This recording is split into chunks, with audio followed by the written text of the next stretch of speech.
దేవుని యొక్క మహాకృపను బట్టి ఈ దినము దేవుని యొక్క సన్నిధిలో గడిపే కృపను దేవుడు అనుగ్రహించినందుకు తండ్రి అయిన దేవునికి, అలాగే ఆసక్తితో చేరి వచ్చినటువంటి మీలో ప్రతి వారికి ప్రభు అయిన యేసుక్రీస్తు వారి యొక్క నామములో హృదయపూర్వకమైన వందనాలు తెలియజేస్తూ ఉన్నాను. ఒక పత్రికను గురించి ఈ దినం మనం నేర్చుకుందాం. అపోస్తుడైన పౌలు తిమోతికి రాసినటువంటి మొదటి పత్రిక. అపోస్తుడైన పౌలు తిమోతికి రాసినటువంటి మొదటి పత్రిక. ఈ పత్రికలో మనకి 6 అధ్యాయాలు ఉన్నాయి. చక్కగా అందులో క్లుప్తీకరించి ఏ సంగతులు అయితే మనకే వ్రాయబడ్డాయో, ఏ ఉద్దేశంతో అయితే అపోస్తుడైనటువంటి పౌలు ఈ పత్రికని యవనస్తుడైనటువంటి తిమోతికి రాశాడో, దాని ఉద్దేశాన్ని, పూర్వపరాలని మనం తెలుసుకునేటువంటి ప్రయత్నం మనం చేద్దాం. తిమోతికి రాసినటువంటి మొదటి పత్రిక మొదటి అధ్యాయంలో ఇక్కడ ఉద్దేశం మనం చూసినప్పుడు, ఈ పత్రిక యొక్క ముఖ్యమైనటువంటి ఉద్దేశాన్ని మనం చూస్తే 3-4 వచనాల్లో మనకి ఇలా వ్రాయబడింది. 1, సత్యమునకు భిన్నమైన బోధ చేయొద్దు. అబద్ధ బోధలు ఉన్నాయి, దాన్ని ప్రోత్సహించొద్దు, అబద్ధ బోధన చేయొద్దు. 3-4 వచనాల్లో మనకి ఈ ప్రకారంగా వ్రాయబడుతుంది. నేను మాసిదోనియాకు వెళ్ళుచుండగా సత్యమునకు భిన్నమైన బోధ చేయవద్దనియు. కాబట్టి ఉద్దేశంలో మొట్టమొదటిది సత్యమునకు భిన్నమైన బోధ చేయవద్దనియు.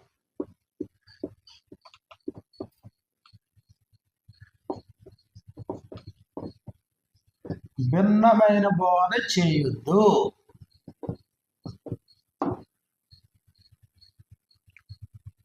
స్వార్థికులుగా నేడు మనకే కూడా ఇది గొప్ప సందేశమే. సత్యమును గూర్చి సాక్ష్యం ఇవ్వడానికి సత్య సాక్షిగా ప్రభువైన యేసుక్రీస్తు వారు ఈ లోకానికి వచ్చారు. ఇందు నిమిత్తమే పుట్టితిని అన్నాడు ఆయన. అపోస్తల యోహాను సువార్త 18వ అధ్యాయంలో మనం చూసినప్పుడు 37-38 వచనాల్లో పిలాతు అడిగినటువంటి ప్రశ్నలకి ప్రభువైన యేసుక్రీస్తు వారు సమాధానం ఇస్తూ, అందుకు పిలాతు, నీవు రాజువా అని ఆయనను అడుగుగా, యేసు, నీవన్నట్టు నేను రాజునే. సత్యమును గూర్చి సాక్ష్యం ఇచ్చుటకు నేను పుట్టితిని. అంటే ఆయన పుట్టడంలో గల ప్రధానమైన ఉద్దేశం సత్యమును గూర్చి సాక్ష్యం ఇచ్చుటకు. అంటే సత్య సాక్షిగా. సాక్షి అంటే ఎవరు? చూసిన దానిని, వినిన దానిని తెలియజేసేవాడు. సత్యమును గూర్చి సాక్ష్యం ఇచ్చుటకు సత్య సాక్షిగా ప్రభు ఈ లోకానికి వచ్చాడు. కాబట్టి ప్రభు అంటాడు, నేను తండ్రి యొద్ద ఏ సంగతులు అయితే చూచానో, ఏ సంగతులు అయితే నేను విన్నానో, ఇదిగో ఆ తండ్రిని బయలుపరచడానికి, తండ్రి దగ్గర ఉన్నటువంటి సంగతుల్ని ఇదిగో నేను మీకు బయలుపాటు చేయడానికి నేను వచ్చాను. ఏ నరుడును ఎప్పుడైనాను దేవుని చూచి ఉండలేదు. తండ్రి రొమ్మునున్న అద్వితీయ కుమారుడే ఆయనను బయలుపరిచింది. యోహాను సువార్త 1వ అధ్యాయము 18వ వచనం. కాబట్టి ప్రభువైన యేసుక్రీస్తు వారు ఈ భూమి మీద సంచరించినటువంటి కాలం అంతా కూడా ఇదిగో ఆయన సత్యమును గూర్చి సాక్ష్యం ఇచ్చుటకు సత్య సాక్షిగా యేసు ప్రభు లోకానికి వచ్చి సత్యాన్ని భూమి మీద స్థాపించారు. సత్యాన్ని అపోస్తులకు అప్పగించారు. అపోస్తులు దాన్ని గ్రంథస్థం చేశారు.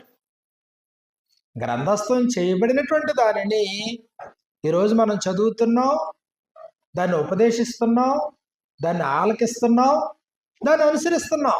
నిజమేనా? సత్యమేనా?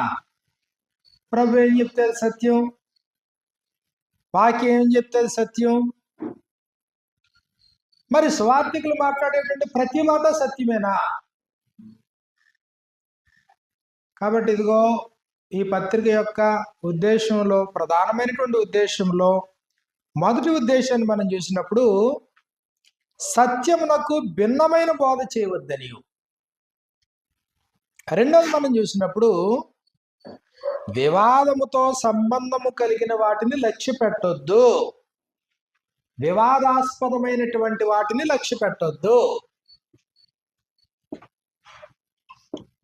వివాదాస్పదమైన వాటిని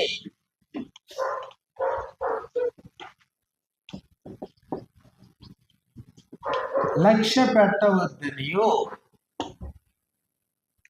మొదటి అధ్యాయము 3-4 వచనాల్లోనే పైనుండి 4 లైన్ మనం చూస్తే వివాదంతోనే సంబంధము కలిగి ఉన్నవి కనుక అది ఏంటంటవి? కల్పనా కథలు. ఎక్కడైతే కల్పితాలు ఉంటాయో అక్కడ ఆర్గ్యుమెంట్స్ ఉంటాయి. ఎందుకంటే కల్పితాలన్నీ కూడా కల్పింపబడినాయి కాబట్టి, అది కథ కాబట్టి, కల్పింపబడిన దానికి హేతు ఉండదు కాబట్టి, కల్పింపబడినటువంటి ప్రతి ఉపదేశం వెనక ఆ వివాదం ఉంటది, వివాదాస్పదమైంది ఉంటది.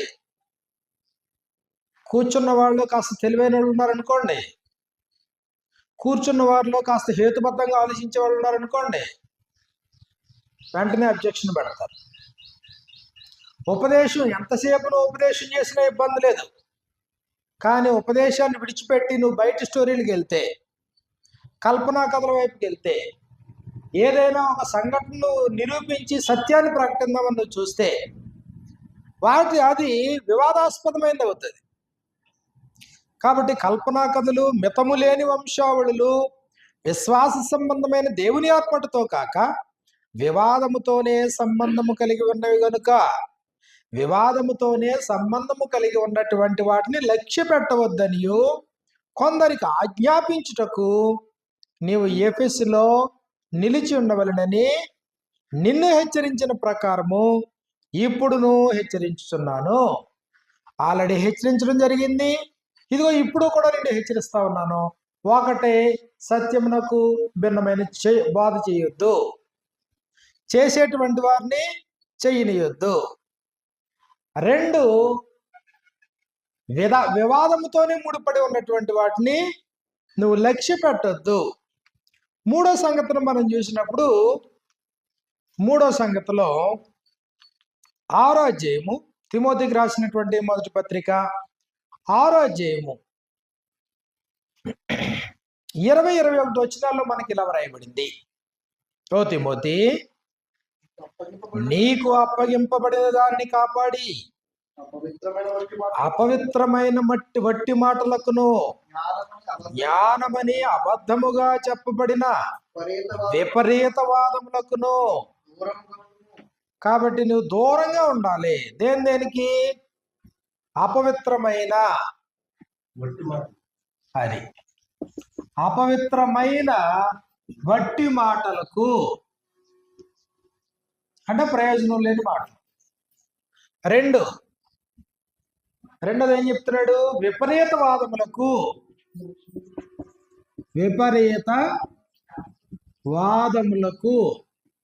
నువ్వు దూరంగా ఉండాలి. కాబట్టి అపవిత్రమైన వట్టి మాటలకును జ్ఞానమని అబద్ధముగా చెప్పబడిన విపరీత వాదములకును దూరముగా ఉండు. సువార్థికుడిగా ఒకటే, సత్యాన్ని మాత్రమే ప్రకటించాలి, సత్యమునకు భిన్నమైన బోధ చేయొద్దు. 2, వివాదాస్పదమైనటువంటి వాటిని లక్ష్య పెట్టొద్దు. 3, అపవిత్రమైన వట్టి మాటలకు, 2 విపరీత వాదములకు నువ్వు దూరంగా ఉండు.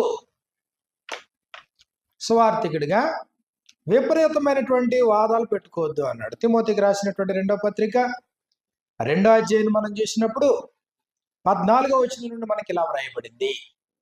తిమోతికి రాసిన 2వ పత్రిక 2వ అధ్యాయం 14వ వచనంలో, వినువారిని చెరుపుటకే గాని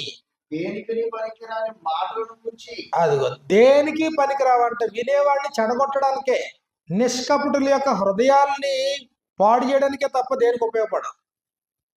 అలాంటి వాటి మాటల గురించి వాదము పెట్టుకొనవద్దని.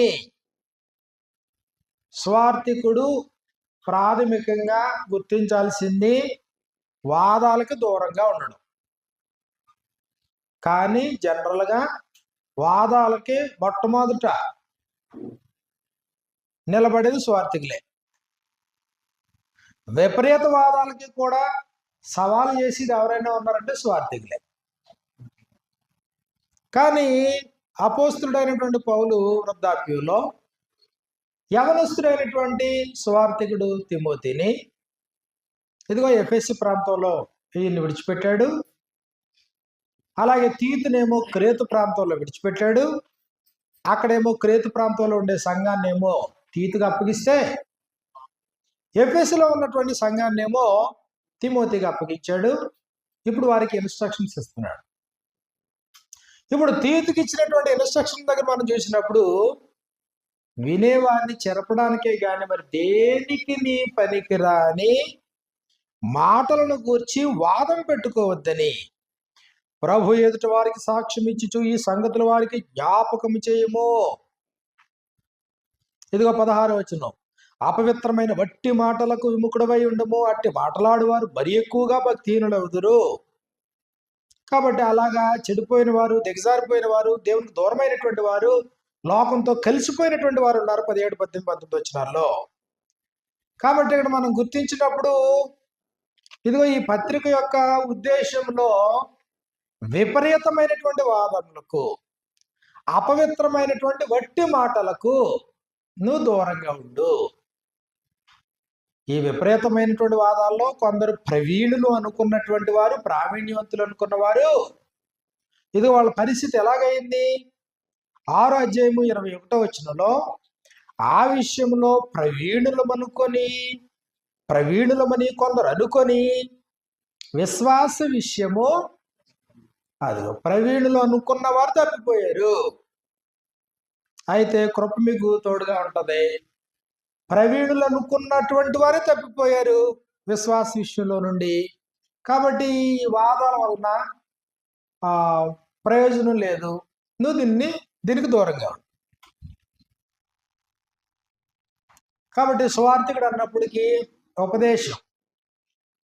కాబట్టి తండ్రి యొక్క ఉపదేశాన్ని మొట్టమొదట రూఢిపరుచుకున్నటువంటి ఉపదేశాన్ని ఇతరులకు ప్రకటించడం. వారు నేర్చుకోకపోయినా, వారు దాన్ని అనుసరించకపోయినా సత్యాన్ని ఉన్నట్టుగానే ప్రకటించడం. నీవు నేర్చుకున్నది రూఢిపరచుకో అన్నాడు అపోస్తుడైన పౌలు తిమోతికి సంగతులను తెలియజేస్తూ. తిమోతికి రాసినటువంటి 2వ పత్రిక 3వ అధ్యాయంలో 3వ అధ్యాయం 14-15 వచనాల్లో మనకి ఇలా వ్రాయబడింది, క్రీస్తు యేసునందు ఉంచవలసిన విశ్వాసము ద్వారా రక్షణార్థమైన జ్ఞానము నీకు కలిగించుటకు శక్తిగల పరిశుద్ధ లేఖనములను బాల్యము నుండి నీ వెరుగుదువు కనుక నీవు నేర్చుకొని, అదిగో బాల్యము నుండి నీవు తెలుసు నీకు. అయితే నీవు నేర్చుకొని రెండోది ఏం జరగాల? రూఢి అని తెలుసుకున్నవి. అది నువ్వు విన్నావు, నేర్చుకున్నావు, 2, 3 రూఢిపరచుకో. సంగతులను రూఢిపరచుకో. అప్పుడు రూఢిపరచుకున్నటువంటి సంగతుల్ని నువ్వు ఇతరులకు తెలియజెప్పాలి. అది స్వార్థికుడి పని. నువ్వు రూఢిపరచుకున్నాయి, ఇంకా నీకు రూఢి కాలేదు, ఇంకా నువ్వు వాటి విషయంలో ఒక కొలికి రాలేదు, దాని గురించి నువ్వు ఉపదేశించాల్సిన పని లేదు. ఏ సంగతుల వరకైతే నువ్వు రూఢిపరుచుకున్నావో ఆ సంగతులను ఉపదేశించు. వాదాలు పెట్టుకోవద్దు.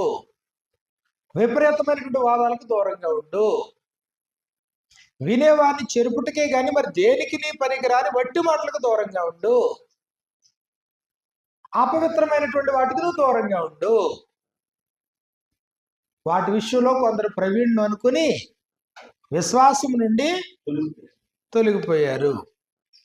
కాబట్టి ఉద్దేశాన్ని మనం చూసినప్పుడు మరొకటి, నువ్వు ఆజ్ఞాపించు అన్నాడు.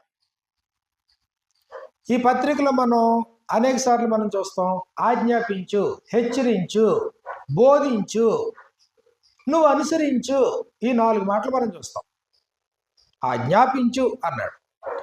చూడండి ఒకసారి మనం చూస్తే తిమోతికి రాసినటువంటి మొదటి పత్రిక 1వ అధ్యాయము 3-4 వచనాల్లో పై నుండి 5వ లైను, కొందరికి ఆజ్ఞాపించుటకు, ఆజ్ఞాపించుము, ఆజ్ఞాపించుము అన్నాడు. 4వ అధ్యాయము 11వ వచనం మనం చూస్తే ఈ సంగతులను ఆజ్ఞాపించి బోధించుము, ఆజ్ఞాపించు మరియు బోధించు. 4వ అధ్యాయము 15వ వచనం చివరి మనం చూసినప్పుడు వీటిని మనస్కరించుము, వీటి అందే సాధకం చేసుకొని అంటే నువ్వు అనుసరించు. కాబట్టి మాటలు మనం ఒకసారి మనం రాసుకుందాం. ఒకటే ఆజ్ఞాపించుట, నువ్వు ఆజ్ఞాపించు. 2 నువ్వు బోధించుము. 3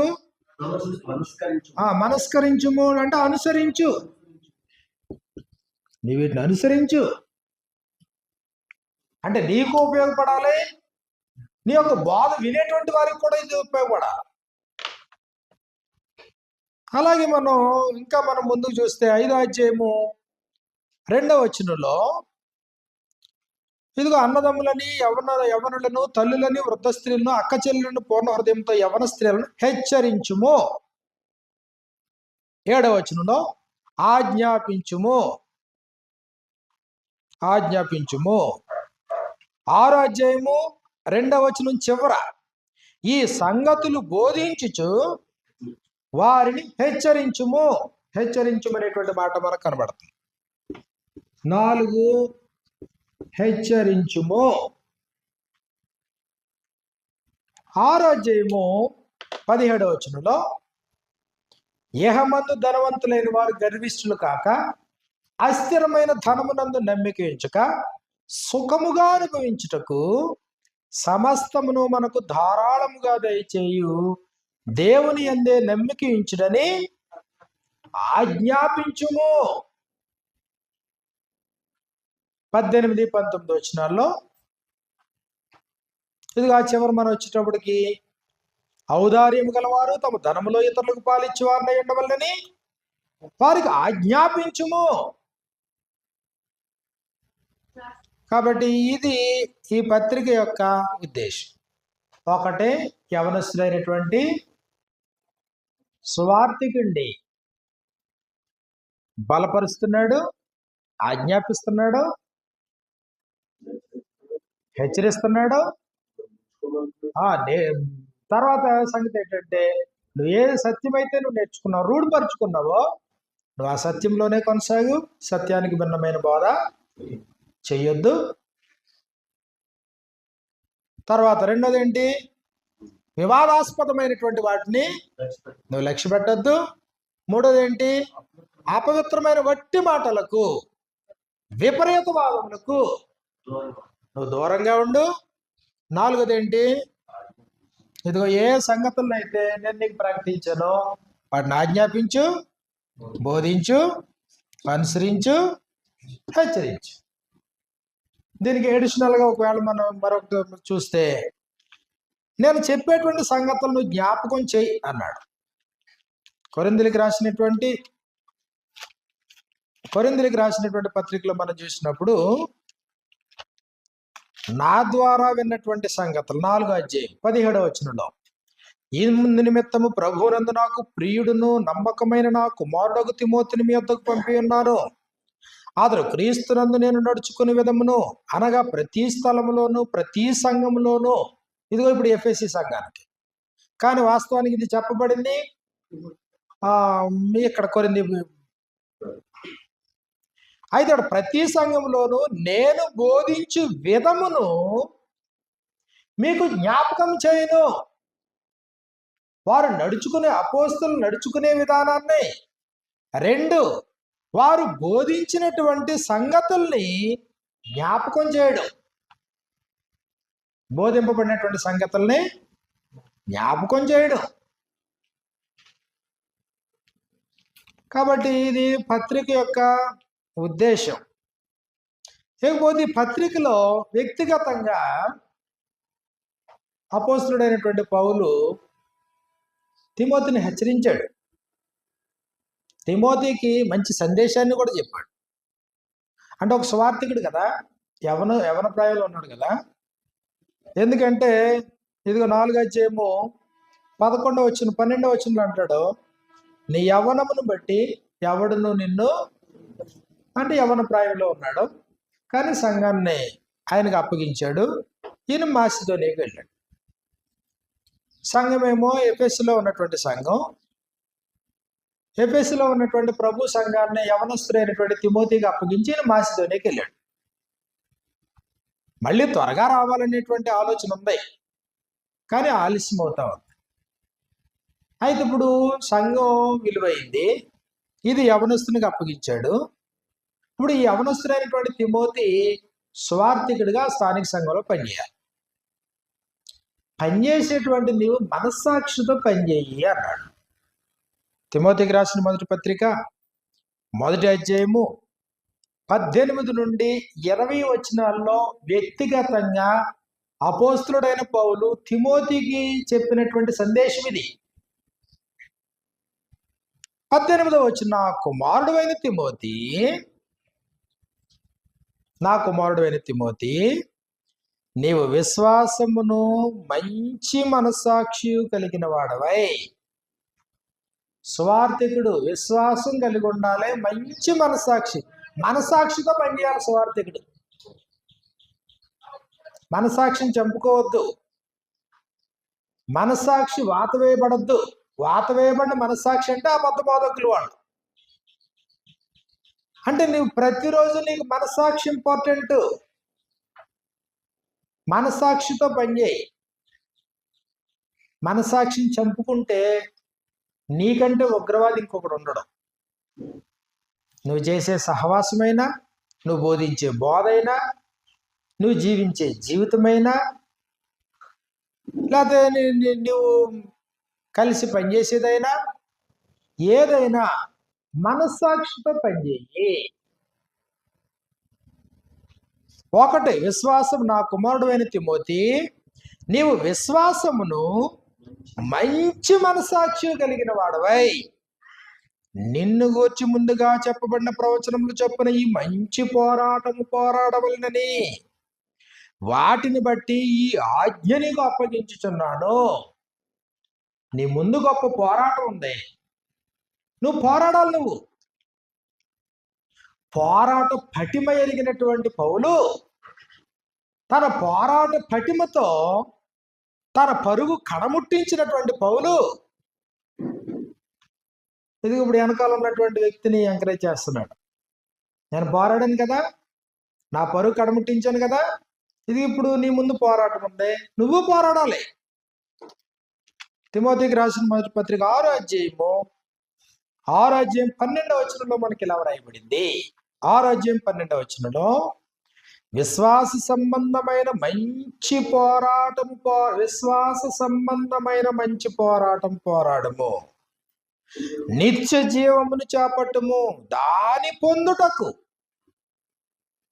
ఇదిగో నీవు పిలువబడి అనేక సాక్షులు ఎదుట మంచి ఒప్పుకొంటివి. పోరాటం ఉంది. లోకంతో పోరాడాలి, నీ శరీరంతో పోరాడాలి, పాపంతోనూ పోరాడాలి, అపవాదితోనూ పోరాడాలి. ఇదిగో పోరాడేటువంటి నీవు రాజీ పడిపోవద్దు. భక్తిలో నీ విశ్వాసంలో రాజీ పడద్దు. నీ మనస్సాక్షి నువ్వు చంపుకోవద్దు. మనస్సాక్షిని చంపుకుని పనిచేయి. కాబట్టి మొదటి అధ్యాయం 18 నుంచి 20 వచనాల్లో వ్యక్తిగతంగా ఇదిగో పౌలు తిమోతికి ఇచ్చేటువంటి సందేశం ఇది. నా కుమారుడైన తిమోతి, అది చాలా ప్రేమగా మాట్లాడాడు. ఇక్కడ ప్రేమతోనే చెప్తున్నాడు ఈ సంగతిలో. నువ్వేమో యవన ప్రాయంలో ఉన్నావు. ఇదిగో దేవుని యొక్క మందిరం, జీవము కలిగిన దేవుని సంఘం నీకు అప్పగించాను, గొప్ప పని అప్పగించాను నీకు. ఒక పక్కనేమో సత్యమునకు భిన్నమైనటువంటి బోధలు ఉన్నాయి, కల్పనా కథలు మితములైనటువంటి వంశావళులు ఉన్నాయి, అపవిత్రమైనటువంటి వట్టి మాటలు ఉన్నాయి, విపరీతవాదాలు ఉన్నాయి. ఇది ఇలాంటి పరిస్థితుల్లో నువ్వు నీ మనస్సాక్షిని చంపుకోవద్దు. విశ్వాసమును మంచి మనస్సాక్షి కలిగిన వాడవై మంచి పోరాటను పోరాడు. అప్పుడు 19వ వచనంలో అట్టి మనస్సాక్షిని అంటే ఎలాంటి మనస్సాక్షిని? మంచి మనస్సాక్షి దేవుడు అనుగ్రహించేది మంచి మనస్సాక్షి. కాబట్టి బాప్తిస్మంలో జరిగేటువంటి ప్రధానమైన కార్యక్రమం అదే కదా. మనస్సాక్షి శుద్ధీకరించబడతా ఉంది, శరీరం మాలిన్యం పోవడం కాదన్నాడు. పేతురు రాసినటువంటి మొదటి పత్రిక 3వ అధ్యాయం మనం చూసినప్పుడు 3వ అధ్యాయం 21వ వచనంలో మనకి ఇలా వ్రాయబడింది, దానికి సాదృశ్యమైన బాప్తిస్మం ఇప్పుడు మిమ్మల్ని రక్షించున్నది, ఏదనగా శరీర మాలిన్యము తీసివేయట కాదు గాని యేసుక్రీస్తు పునరుత్థాన మూలముగా దేవుని విషయము నిర్మలమైన మనస్సాక్షినిచ్చు ప్రత్యుత్తరమే. మనస్సాక్షి నిర్మలం అవడం బాప్తిస్మంలో జరిగేటువంటి కార్యక్రమం. హెబ్రీయులకు రాసినటువంటి పత్రిక 9వ అధ్యాయము 14వ వచనంలో మనకి ఈ ప్రకారంగా వ్రాయబడింది, నిత్యుడగు ఆత్మ ద్వారా తన్ను తాను దేవునికి నిర్దోషినిగా అర్పించుకున్న క్రీస్తు యొక్క రక్తము,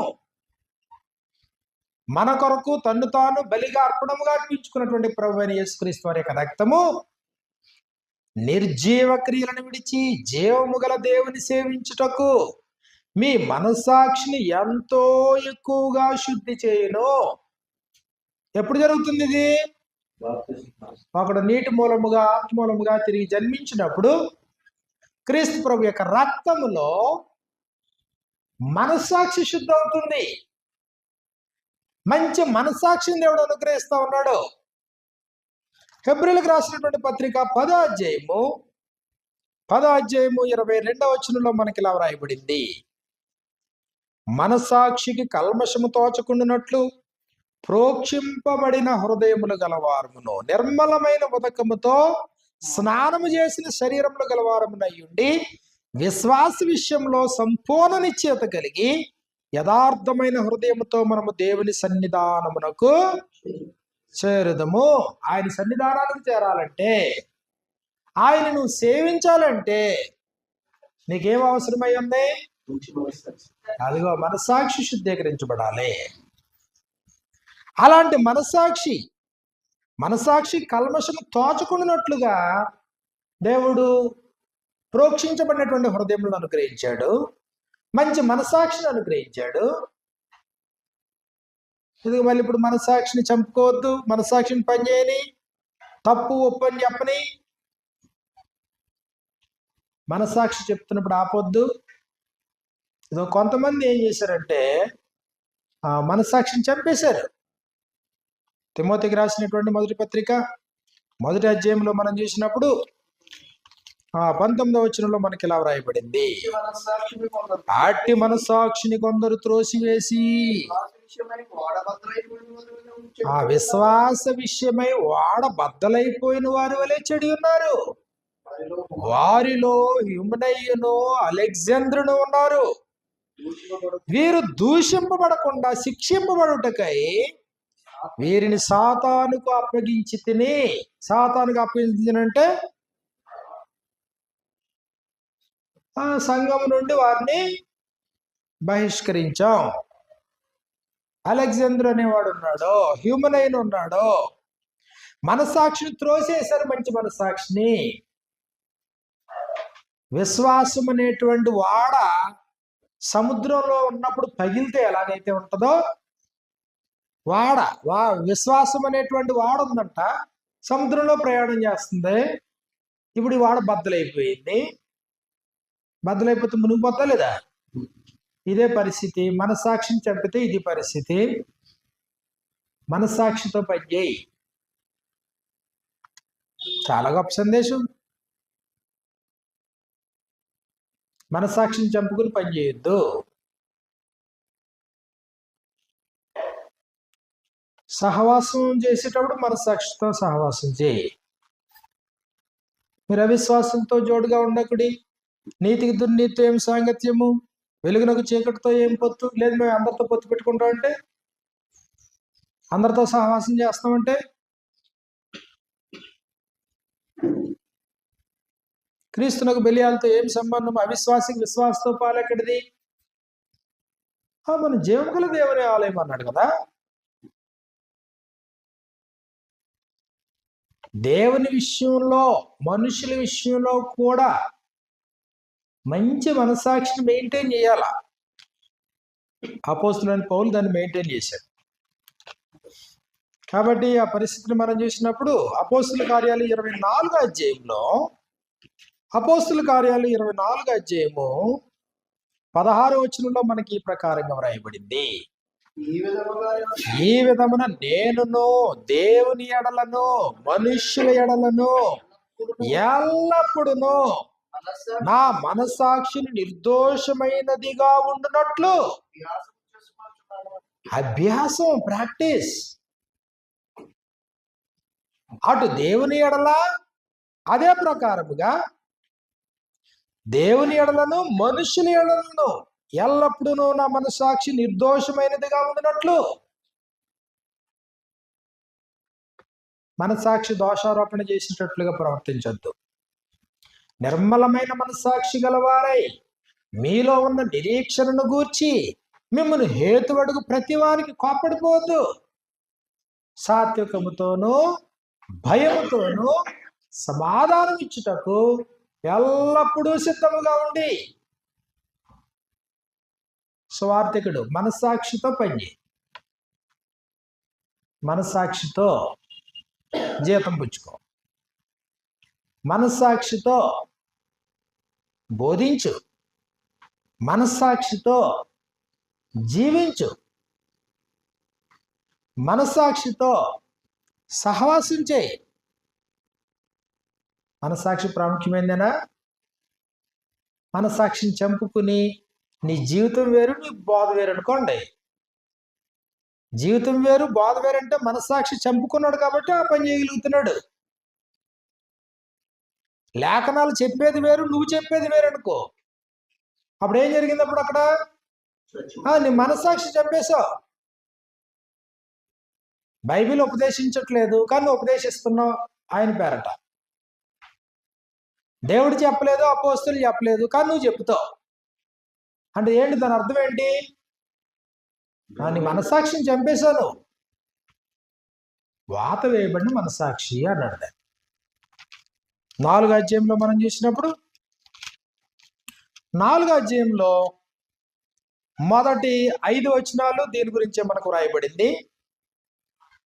ఇదిగో 3వ వచనంలో అబద్ధికులు వాత వేయబడిన మనస్సాక్షి గలవారై వివాహమును నిషేధించుచు. వివాహాన్ని ఘనంగా ఇచ్చాడు కదా, వివాహం నువ్వెలా నిషేధింతావు? సత్య విషయమైన అనుభవ జ్ఞానము గల విశ్వాసులు కృతజ్ఞతాస్తుతులు చెల్లించి పుచ్చుకున్న నిమిత్తము దేవుడు సృజించిన ఆహార వస్తువులను కొన్నింటిని తినడం మానవులని చెప్పుచుందురు. కాబట్టి మర్చిపోవద్దు, స్వార్థికుడుగా విశ్వాసాన్ని, మనస్సాక్షిని నువ్వు జాగ్రత్తగా పెట్టుకుని నువ్వు ఉపదేశించు. నేను ఆజ్ఞాపించింది నువ్వు అనుసరించు. మనస్సాక్షి బైబిల్ గ్రంథంలో మనం అనేకమైన ఉదాహరణలు చూడవచ్చు. మనస్సాక్షిని చంపుకుని ముందుకు పోవద్దు. అపోస్తలుడైన పౌలుతో ఉన్నటువంటి వారు కూడా కొందరు మనస్సాక్షిని చంపుకున్నారు, చంపుకుని పోయారు అన్నాడు. చూడండి, తిమోతికి రాసినటువంటి 2వ పత్రికలో 4వ అధ్యాయం 9వ వచనం నుండి మనకి ఇలా వ్రాయబడింది. తిమోతికి రాసినటువంటి 2వ పత్రిక 4వ అధ్యాయం 9 నుండి, నా యొద్దకు త్వరగా వచ్చుటకు ప్రయత్నం చేయము. దేమ ఇహలోకమును స్నేహించి నన్ను విడిచి తెస్సలోనికైకి వెళ్ళెను. ఇహలోకాన్ని స్నేహించి నన్ను విడిచి వెళ్ళిపోయాడు అంటే మనసాక్షిని చంపుకున్నాడు. క్రెస్కే గలతీకును తీతు దల్మీకు వెళ్ళిరి. లోక మాత్రమే నా యుద్ధం ఉన్నాడు. మార్కుని వెంట పెట్టుకుంటాము. ఓకే, 14 వచ్చినలో అలెగ్జాంద్రు అను కంచెరివాడు నాకు చాలా కీడు చేశాడు. పౌలు అంటాడు కదా, అనేకమైన ఆపదలో, నదుల వలన ఆయన ఆపదలో, సముద్రంలో ఆపదల్లో, ఆ దొంగల వలన ఆయన ఆపదలు, ఇవన్నీ చెప్పుకుంటూ వచ్చి కపట సహోదరుల వలన ఆయన ఆపదలు అంటాడా. ఇది ఈ అలెగ్జాండర్ అనేవాడు ఒకడు ఉన్నాడు. వీడు కంచెరి వాడు నాకు చాలా కీడు చేశాను. మరి మనసాక్షి పని చేయట్లేదా? కీడు చేసినప్పుడు మనసాక్షి పని చేయట్లేదా? మనసాక్షి పని చేయకపోతేనే కీడు చేయగలవు పొరుగు వాళ్ళకి. మనసాక్షి పని చేస్తుంటే కీడు ఎలా చేస్తావు? కీడు చేయి. మనసాక్షి పని చేయకపోతేనే లోకంతో కలిసిపోతావు దేమావళి. మనసాక్షి పని చేయకపోతేనే దేవుడు ఉపదేశింపకూడని వాటిని ఉపదేశిస్తావు దుర్లాభం కొరకు. మనసాక్షి పని చేసినప్పుడు నువ్వు అక్కడ ఆగిపోతావు. కాబట్టి ఇదిగో చాలా కీడు చేశాడట. అతని క్రియల చొప్పున ప్రభువే అతనికి ప్రతిఫలం ఇస్తాడు. ఎందుకంటే పగ తీర్చుకోవడం మీ పని కాదన్నాడు కదా. కాబట్టి నాకు కీడు చేసినటువంటి వాడికి ప్రతిఫలం ఇచ్చేది ఎవరు? ప్రభువే అతనికి ప్రతిఫలం ఇచ్చును. అతని విషయమై నీవును జాగ్రత్తగా ఉండుము. అతను మా మాటలను బహుగా ఎదిరించాను. అపోస్తులను ఎదిరించారంటే, అపోస్తుల ఉపదేశాన్ని ఎదిరించారంటే మనసాక్షి నుంచి తొలగిపోయారు. కాబట్టి వ్యక్తిగతంగా అపోస్తులుడైనటువంటి పౌలు ఇదిగో తిమోతికి ఇచ్చేటువంటి సందేశంలో 18వ వచనంలో, నా కుమారుడైన తిమోతి, నీవు విశ్వాసమును మంచి మనసాక్షి కలిగినటువంటి వాడవై నిన్ను గురించి ముందుగా చెప్పబడిన ప్రవచనములు చొప్పున ఈ మంచి పోరాటము పోరాడవలెనని వాటిని బట్టి ఈ ఆజ్ఞ నీకు అప్పగించుచున్నాను. అట్టి మనసాక్షిని కొందరు త్రోసివేసి విశ్వాస విషయమై బద్దలైపోయిన వారి వలె చెడి ఉన్నారు. అలాంటి వారిలో హ్యుమనయును అలెగ్జాంద్రును ఉన్నారు. వీరు దూషింపబడకుండా శిక్షింపబడుటకై వీరిని సాతానుకు అప్పగించి నేను ఎలాంటి ప్రతికీడు చేయలేదు, వారిని ఎలాంటి దూషించలేదు. కాబట్టి వారిని ప్రభువుకు అప్పగించేశాను. అలాంటి వారు శిక్షింపబడుటకై వీరిని సాతానుకు అప్పగించితిని అన్నాడు. కాబట్టి నువ్వు కూడా అలాంటి వారి విషయంలో జాగ్రత్త. కాబట్టి ఒక పత్రికను మనం చూసినప్పుడు ఆ పత్రిక యొక్క ఉద్దేశం, పత్రిక రాయబడినటువంటి వ్యక్తి యొక్క సంగతిలో, రాసినటువంటి వ్యక్తి యొక్క సంగతిలో ఇవన్నీ ప్రామాణికాలు మనకి. అంటే పత్రికలోకి వెళ్ళే ముందు ఇవన్నీ కూడా చాలా సులభతరంగా మనకు అర్థమయ్యేటట్లుగా విషయాలు ఉంటాయి.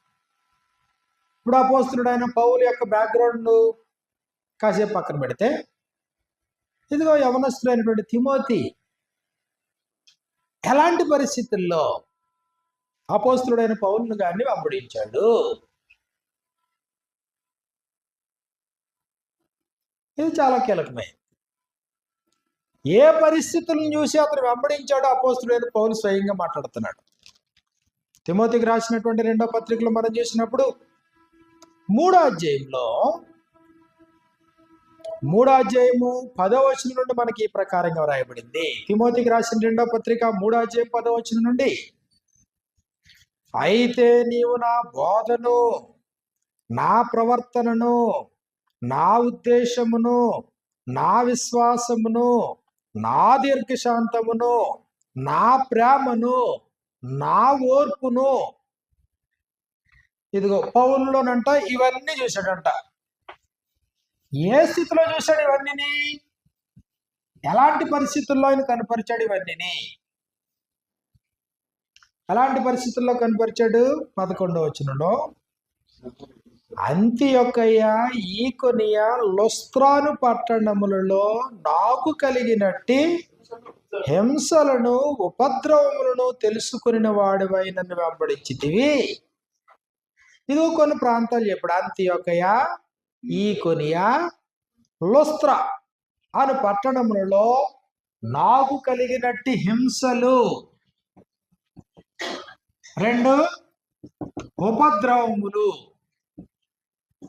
నాకు కలిగినటువంటి హింసలను ఉపద్రవములను తెలుసుకుని వాడివై నన్ను వెంబడించావు. నాకు హింసలు కలిగినాయి, నాకు ఉపద్రవాలు కలిగినాయి. అలాంటి పరిస్థితుల్లో నువ్వేం చూసావు నా నుండి? ఇదిగో 10వ వచనంలో, 1 నా బోధను, 2 చెప్పండి, నా ప్రవర్తనను, నా ఉద్దేశమును, నా విశ్వాసమును, నా దీర్ఘశాంతమును, నాలో ఉన్నటువంటి ప్రేమను, నా ఓర్పును. ఎప్పుడు? హింసలు ఉపద్రవాలు కలిగినప్పుడు. మనిషి యొక్క నిజస్థితి కష్టకాలంలోనే తెలుస్తుంది అంటారు జనరల్గా. అంతే కదా? కష్టాలు రానంత వరకు, శ్రమలు రానంత వరకు, ఇబ్బందులు రానంత వరకు అందరూ బాగానే ఉంటారు. జీవితంలో కష్టాలు ఎదురైనాయి అనుకో, శ్రమలు ఎదురైనాయి అనుకో, అవమానాలు ఎదురైనాయి అనుకోండి, మనిషి రూపం మారిపోతుంది కదా. అప్పటి వరకు మంచోడే, కానీ అప్పుడు కీడు చేయడానికి వెనకాడు. తిట్టిన వాడిని బదులు తిట్టకుండా ఉండడానికి వెనకాడు. దోషణకు ప్రతిదోషణ చేయకుండా ఉండడానికి వెనకాడు. మరి ఇప్పుడు ఇలాంటి పరిస్థితుల్లోనే కదా ప్రభు యొక్క గుణాలని ప్రచురం చేయాల్సింది. అపోస్తలుడైన పౌలు మొదటి స్వార్థ ప్రయాణంలో ఇది ఈ ప్రాంతాలు తిరిగాడు ఆయన. అపోస్తలుల కార్యాలు 13వ అధ్యాయం మనం చూసినప్పుడు 14వ అధ్యాయంలో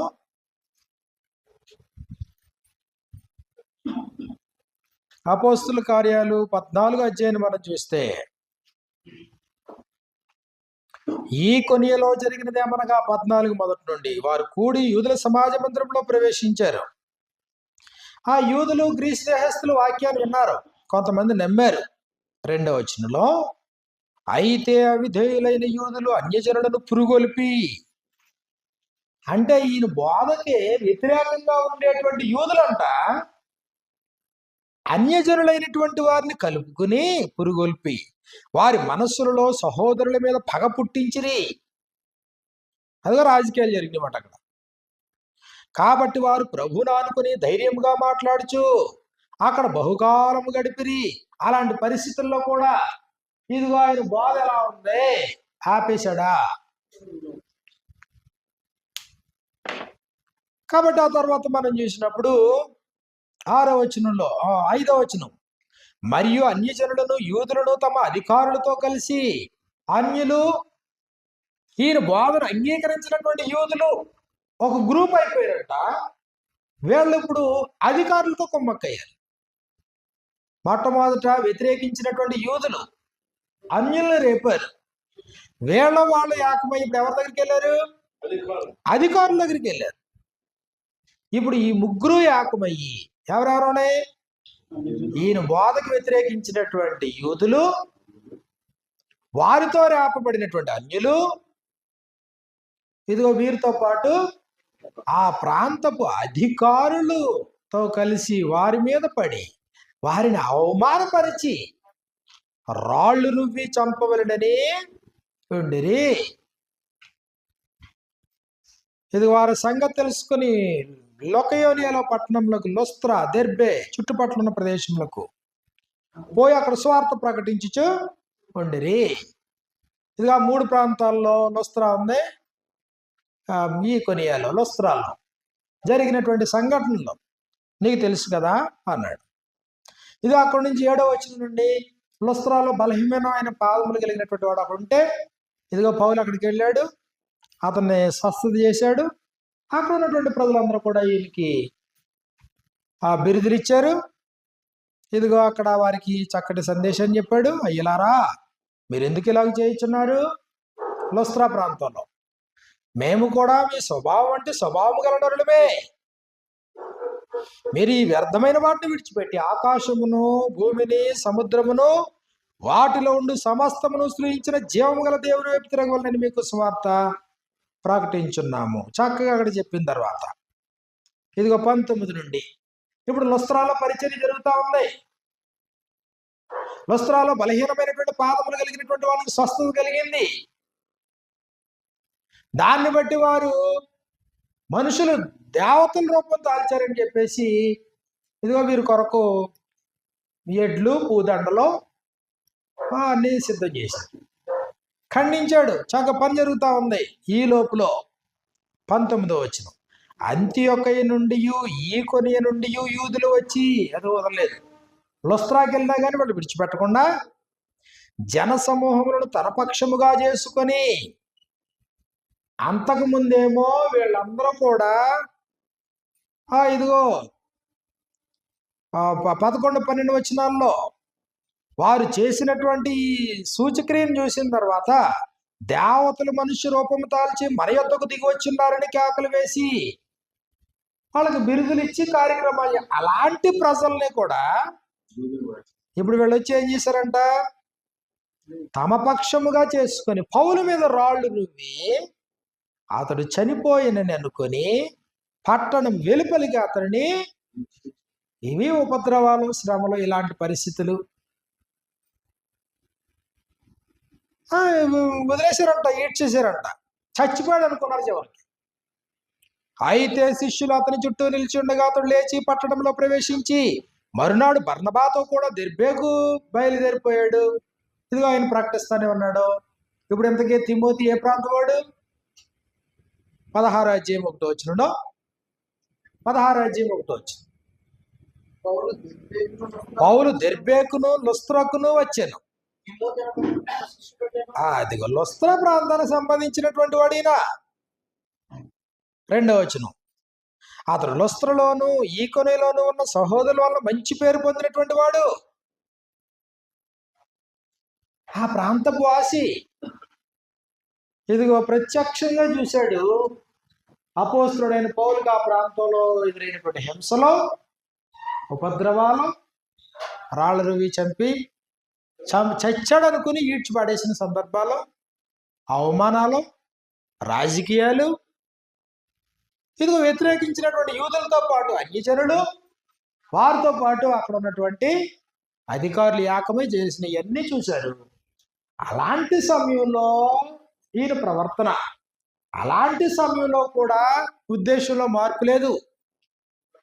అలాంటి సమయంలో కూడా విశ్వాసం ఏమి సన్నగిలలేదు. అలాంటి పరిస్థితుల్లో కూడా శాంతం, దీర్ఘశాంతం వహించాడు. ఇదిగో అలాంటి పరిస్థితుల్లో కూడా ప్రేమ అలాగే ఉంది, ఓర్పు అలాగే ఉంది. తిమోతి, అలాంటి పరిస్థితుల్లో నువ్వు నన్ను వెంబడించావు కదా. ఇవన్నీ చూసి అంటే రాక ఎలా వచ్చాడు, దేని చూసి వచ్చాడు, ఏం ఆశించి వచ్చాడు. ఇక్కడ ఏమైనా పాల్పు ఉంటుందా? హారతులు ఉంటాయా? గొప్ప గొప్ప సన్మానాలు ఉంటాయా? అవార్డులు, రివార్డులు ఉంటాయా? ప్రమోషన్లు ఉంటాయా? ఏం చూసి వచ్చావు? ఒక సగటు సువార్థికుడు వేసుకోవాల్సినటువంటి ప్రశ్న, ఏం చూసి ఆయన వెంబడిస్తున్నావు? దేనిని ఆశించి పనిలోకి వచ్చావు? ఒకవేళ నువ్వు చూసిన వ్యక్తి కరెక్ట్ కాదేమో, రాంగ్ పర్సన్ చూసి ఒకవేళ వచ్చావేమో, రాంగ్ పర్సన్ చూసి వచ్చావేమో. లేదు, ప్రపంచంలో ఉండేదాన్ని అన్నిటిలో కూడా చక్కగా కంఫర్టబుల్ లైఫ్ ఇక్కడే ఉంటుంది, షార్ట్ కట్ ఇన్కమ్ ఇక్కడే దొరుకుతుంది, ఈజీ ఎర్నింగ్ మనీ ఎక్కడే దొరుకుతుంది. కాబట్టి బ్రతుకుతేను చాలా సింపుల్. నేను తవ్వలేను, భిక్షం ఎత్తుకోలేను, this is the easy way అనుకుని ఒకవేళ వచ్చేయేమో.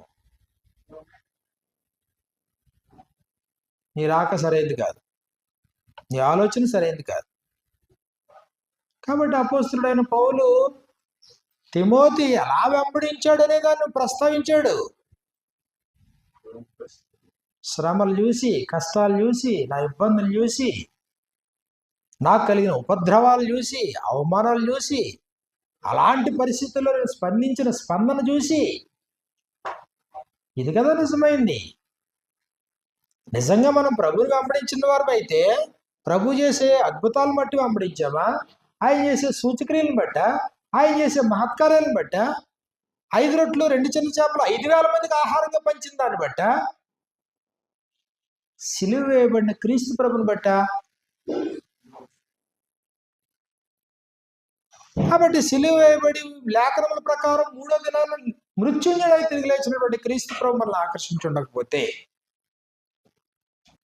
సిలువలో ఆయన వేదంలో, ఆయన శ్రమలో, ఆయన పడినటువంటి కష్టాలు, ఆయన అవమానాలు మనల్ని ఆకర్షించి ఉండకపోతే నీ విశ్వాసం వ్యర్థం. నువ్వు వచ్చినటువంటి రాక యొక్క ప్రయోజనం ఏమి ఉండదు, రాక కరెక్ట్ అయి ఉండదు. కాబట్టి చాలా కీలకమైన సంగతే. ఏం న్యూస్ వచ్చావు, దేన్ని బట్టి వెంబడించావు? మంచి ఉద్దేశం, మంచి రాక, సంకల్పాన్ని అనుసరించినటువంటి రాక. ఈ పనిలో కష్టాలు ఉన్నాయి, శ్రమలు ఉన్నాయి, ఆకలి దప్పులు ఉన్నాయి, నిద్రాహారాలు ఉన్నాయి. ఓర్చుకోవాలా, శ్రమ పడాలా. ఒక వ్యక్తిని క్రమపరచడానికి, ఒక వ్యక్తిని దైవికమైనటువంటి మార్గంలో నడిపించడానికి దాన్ని పౌలు అన్నాడు, తన మాటలో వర్ణించాడు. పురిటి నొప్పులు అన్నాడు, దాన్ని అన్నాడు. ఆ మాట ఎక్కడ? గలతీయులకు రాసిన పత్రిక 4వ అధ్యాయము 19వ వచనంలో మనం చూసినప్పుడు, క్రీస్తు స్వరూపం మీ యందు ఏర్పడి వరకు మీ విషయమై నాకు ప్రసవ వేదన కలుగుచున్నది. నా పిల్లలారా, రాజీ పడిపోతే అదేం ఉండదు. ఇంకా నీ బతుకు తెరువు కోసం అయితే అదేం ఉండదు. డబ్బులు సంపాదించడమే ధ్యేయమైతే మనసాక్షిని చంపుకోవచ్చు. నిజంగానే చాలా సులభంగా ధనాన్ని సమకూర్చుకోవచ్చు. బ్రతుకు తెరువుకి కరెక్ట్గా ఉపయోగపడుతుంది. దాని కొరకే నువ్వు వాడుకోవాలనుకుంటే. మనుషులు ఏమైపోయినా పర్వాలేదు, ఎలా నాశనమైనా పర్లేదు, వారు నిత్య జీవ మార్గాన్ని వారు కనుగొనకపోయినా నాకు ఇబ్బంది లేదనుకుంటే చక్కటి వేదిక అవుతుంది. కానీ అది కాదు కదా పరిస్థితి. యెహెజ్కేలు గ్రంథంలో ఇదిగో వారి ఇశ్రాయేలు కాపర్లు కూర్చొని మాట్లాడుతూ వారు ఎంత దుర్మార్గంగా వాళ్ళు ప్రవర్తిస్తున్నారో చూడండి. యెహెజ్కేలు గ్రంథంలో 34వ అధ్యాయంలో మనకి ఇలా వ్రాయబడింది. యెహెజ్కేలు గ్రంథము 34వ అధ్యాయము 2వ వచనంలో, నరపుత్రుడా, ఇశ్రాయేలు కాపరులను గూర్చి ఈ మాట ప్రవచింపుము. ఆ కాపరులతో ఇట్లనము, ప్రభువుకు యెహోవా సెలవిచ్చినదేమనగా, తమ కడుపు నింపుకొని ఇశ్రాయేలు కాపరులకు శ్రమ. కాపరులు గొర్రెలను మేపవలను కదా, మీరు క్రొవ్విన గొర్రెలను వధించి క్రొవ్వును తిని బొచ్చును కప్పుకొందురు గాని గొర్రెలను మేపరు. బలహీనమైన వాటిని మీరు బలపరచరు, రోగము గల వాటిని స్వస్థపరచరు, గాయపడిన వాటికి కట్టు కట్టరు, తోలివేసిన వాటిని మరలా తోలుకొని రారు, తప్పిపోయిన వాటిని వెదకరు. ఇది మాత్రమే కాక మీరు కఠిన మనస్కులై బలాత్కారంతో వాటిని ఏలుదురు. ఒకవేళ స్వార్థికుడైనా కాపరైనా తన స్వార్థానికి బ్రతికితే, ధనాపేక్షకుడై బ్రతికితే, తన కడుపు నింపుకోవడానికి ఆశపడి బ్రతికితే, అప్పుడు పరిస్థితి వేరు. కానీ నిజంగా దేవుని మార్గంలోనే నడిపించాలి, దైవ సంకల్పమే చెప్పాలి, సత్యాన్నే ప్రకటించాలి, ఉన్నది ఉన్నట్టుగానే ప్రకటించాలి, మొహమాటం లేకుండా ప్రకటించాలి, సంఖ్యను పరిగణలోకి తీసుకోకుండా ప్రకటించాలి అనేటువంటి కృత నిశ్చయిత ఉందనుకోండి, అంతే కదా. సద్భక్తితో బ్రతకను ఉద్దేశించేవారు మరి హింసలకు పారిపోయేవాడికి, శ్రమలకు పారిపోయేవాడికి, కష్టాలను నాకు వద్దు అనుకునేటువంటి వాడికి, సుఖాన్ని అనుభవించాలనేటువంటి మనస్తత్వం కలిగినటువంటి వాడికి ఈ మార్గం ఎలా సాధ్యమవుతుంది?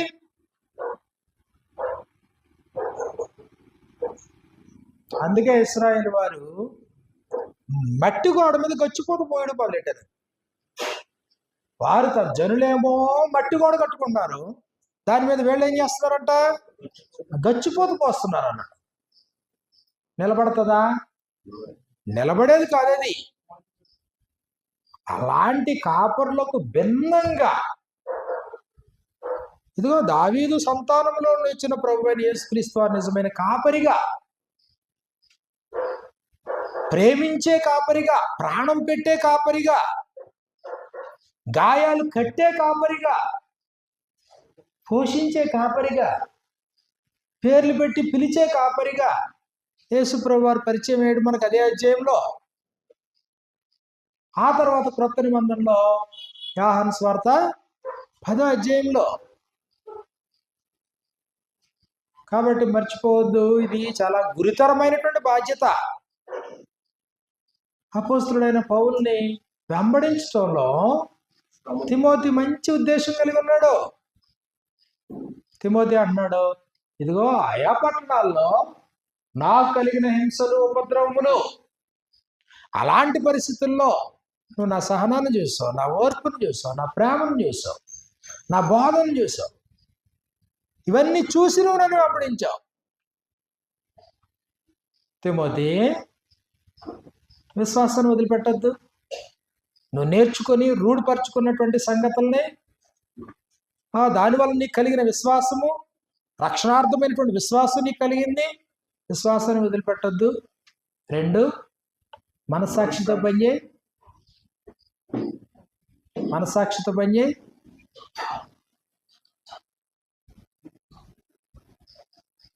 కాబట్టి అది వ్యక్తిగతంగా సందేశాన్ని ఇచ్చి, ఆల్రెడీ కొంతమంది ఇదిగో చెడిపోయారు. కొంతమంది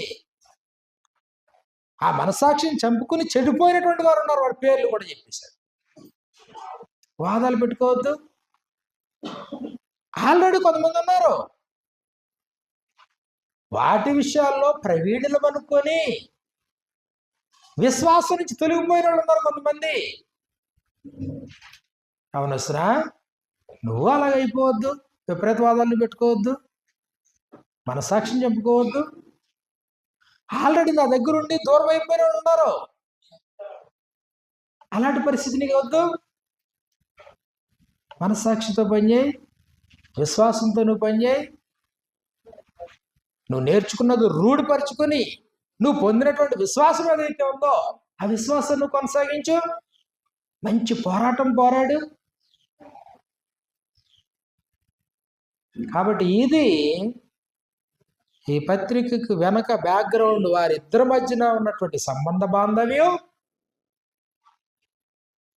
మరియు అపోస్తలుడైనటువంటి పౌలుని వెంబడించడంలో తిమోతి యొక్క ఉద్దేశం, మరియు ఈ పత్రిక ప్రత్యేకంగా అపోస్తలుడైన పౌలు తిమోతికి రాయడంలో ప్రధానమైనటువంటి ఉద్దేశం, ఈ సంగతులనే మనం జ్ఞాపకం చేసుకుంటున్నాం. మధ్యాహ్నం నుంచి పత్రికలోకి వెళ్దాం. చక్కగా పత్రిక 6 అధ్యాయాల్లో ఏ సంగతులు ఉన్నాయనేది క్లుప్తీకరంగా చక్కగా దాన్ని మనం నేర్చుకుందాం. ఎంతో ఆసక్తి ఉన్నటువంటి మీలో ప్రతి వారికి హృదయపూర్వకమైన వందనాలు తెలియజేస్తున్నాను. అందరికీ వందనాలు.